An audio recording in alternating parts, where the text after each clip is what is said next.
Sudan کا ایک پورا علاقہ جہاں لوگ بہت تھے،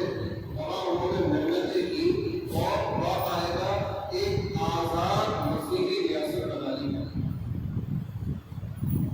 انڈونیشیا میں۔ لیکن کہ وہ علاقے جہاں مشرقین آباد تھے، وہاں ان کو محنت کر کے وہاں ایک آزاد مسیحی ریاست قائم کرنے کی کوشش جاری ہے۔ آپ افریقہ جو لوگ جاتے ہیں کانگو اور دوسرے علاقوں کے اندر، وہاں ہمیں پتہ چلتا ہے کہ یہاں عیسائی مشنری ایک زمانے سے زندگی بھر کے لیے کالونیوں میں یہاں بسا لی ہے اور یہاں لوگوں کو محنتیں کر رہے ہیں، کیونکہ ہمارا دائرہ وسیع ہے۔ ہم بھی چاہتے ہیں کہ حضور